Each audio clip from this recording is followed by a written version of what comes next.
Muy bien, vamos a esta serie de videos del tema cuadriláteros y polígonos. En la primera sección de videos analizamos a los cuadriláteros. Bueno, ahora vamos a analizar un poquito de los polígonos. Vamos a ver los teoremas importantes de los polígonos. Primero, la definición de polígono. Es una figura plana, cerrada, delimitada por segmentos de recta. ¿Sí? Se clasifican de acuerdo a la medida de sus lados, en regulares o irregulares. Si son de lados iguales, pues entonces son regulares, y si tienen distintas medidas en sus lados, entonces son irregulares. O la medida de sus ángulos, que pueden ser cóncavos o convexos. Creo que hicieron ya un resumen de todo esto, pero bueno, vamos a repasarlo otra vez. Los elementos de los polígonos son los siguientes. Tienen vértice, ¿sí? Que en este caso el vértice A, vértice F, vértice E, vértice D, vértice C y vértice B. ¿Por qué empecé al revés? No sé, bueno, era mejor empezar así, pero bueno. Que es un punto en donde concurren dos lados, ¿sí? En este caso, en el vértice A concurre este lado y este lado, y así sucede con todos. El ángulo interior, que es el que se forma con dos lados adyacentes, es decir, este con este forman el ángulo A, este con este forman el ángulo B, este y este forman el ángulo C, y así sucesivamente. Y el ángulo exterior es el que se forma con la prolongación de los lados, ¿sí? Que en este caso, si prolongamos, por ejemplo, este lado, vamos a obtener un ángulo que se forma aquí. Ese es el ángulo exterior, ¿sí? Y la diagonal, que ya habíamos visto la definición en la clase de cuadriláteros, pues es el segmento de recta que une dos vértices no consecutivos, ¿sí? En este caso, como pone de ejemplo el vértice B, ¿sí? Y su diagonal que forma con el vértice E. Ni este ni este son diagonales. ¿Por qué? Porque tienen que ser vértices no consecutivos. Podría ser de B a D, ¿sí? Y de B a F. Esas serían las diagonales que se pudieran formar desde el vértice B. Vamos a ver teoremas. Primero dice, en un polígono se pueden trazar n-3 diagonales desde un vértice, donde n es el número de lados del polígono, ¿sí?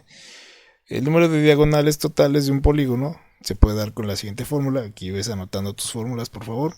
Diagonales totales es igual a n, paréntesis, n-3 sobre 2. ¿Y qué es n? Bueno, el número de lados del polígono. Si es un pentágono, bueno, tiene 5 lados. Si es un hexágono, tiene 6 lados. Si es un heptágono, tiene 7 lados. Si es un octágono, tiene 8 lados, etc. ¿Sí? Ese número de lados va a corresponder a la letra n. El ángulo interior de un polígono se calcula con la ecuación I, que quiere decir ángulo interno, igual a 180, paréntesis, n menos 2 entre n. ¿Sí? Recuerda que n es el número de lados. La suma de los ángulos interiores, es decir, la suma de todos estos, ¿sí? Se calcula con la ecuación suma de ángulos interiores igual a 180, paréntesis, n menos 2. Y el ángulo exterior de un polígono se calcula con la ecuación E de exterior 360 entre n. ¿Sí? También con esta fórmula podemos calcular el ángulo que se llama central, ¿sí? Y la suma de los ángulos exteriores de cualquier polígono es igual a 360 grados. Ahí tenemos una figura, ¿sí? Vamos entonces a obtener los datos. Que en este caso pues es un hexágono, ¿sí? Porque tiene 6 lados. Las diagonales que se pueden trazar desde un vértice, ya sea del A, del B, del C, del D, del E o del F, las diagonales que se pueden trazar es n-3, ¿sí? En este caso n es 6, 6 menos 3 es 3. Eso quiere decir que desde un vértice yo puedo trazar 3 diagonales, ¿sí? Esa sería la primera diagonal. Recuerda que son segmentos que unen vértices no consecutivos. Esa sería la primera, la que une el segmento de A a E, la que une el vértice A y D, y el segmento que une A con C. Esas serían las tres diagonales que se pueden trazar desde un vértice, ¿sí? Y el número de diagonales totales sería igual a n paréntesis n-3 entre 2. Recuerda que n es el número de lados, entonces sería 6 paréntesis 6 menos 3, que es 3, entre 2. 6 por 3, 18, entre 2. Eso quiere decir que son 9 diagonales totales. Aquí ya llevamos 3. Si nos falta calcular las del vértice B, las del vértice, las del vértice D, las del vértice E y las del vértice F. Y tú me puedes decir, bueno, pero si son 3 diagonales y son 6 vértices, pues debería dar 18. La razón es que, bueno, algunas diagonales se van a repetir y ahorita vas a ver. Vamos ahora con el vértice B, ¿sí? La primera diagonal sería esta que va del vértice B al vértice D. La segunda del vértice B al vértice E. Y la tercera del vértice B al vértice F, ¿sí? Ahí están sus tres diagonales sobre un vértice. De ahí vamos con las de C.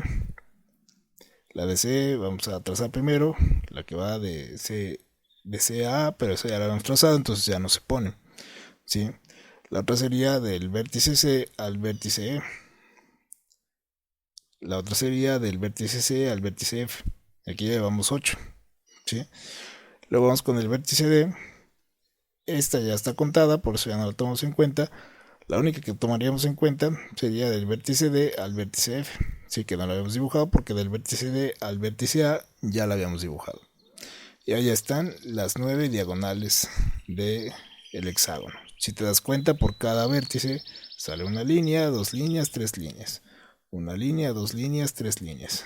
Una línea, 2 líneas, 3 líneas. Una línea, 2 líneas, 3 líneas. Una línea, 2 líneas, 3 líneas. Una línea, 2 líneas, 3 líneas. Se cumplen los dos teoremas, que de cada vértice se obtienen 3 diagonales y que el número de diagonales totales es igual a 9. Te voy a recomendar que veas un video de cómo trazar figuras, polígonos regulares, ¿sí? Con un compás y con un transportador. Bueno, vamos a calcular el ángulo interior, que en este caso sería este de acá, ¿sí? El ángulo interior se calcula como 180 paréntesis n-2 dividido entre n. Entonces sería 180 paréntesis 6 menos 2, que esto da 4, entre 6. Y el resultado nos da que este ángulo, el interior, mide 120 grados. Y la suma de los ángulos interiores, que sería, bueno, hay de dos, ¿sí? Esto lo multiplicas por el número de lados, ¿sí? O sea, 120 por 6. O también lo puedes calcular como 180 paréntesis n-2, o sea, 180 por 6 menos 2, que en este caso es 4. La cuenta quedaría como 180 por 4. Y eso nos da un resultado de 720. ¿Por qué no calculamos los ángulos exteriores? Porque es muy fácil, ¿sí? Solamente divides 360 entre el número de lados. En este caso son 6 lados, ¿sí? Entonces divides 360 entre 6 y con eso obtendrías el resultado de los ángulos exteriores o centrales, que pues bueno, es un valor de 60 grados. Si tú lo quieres anotar, está bien.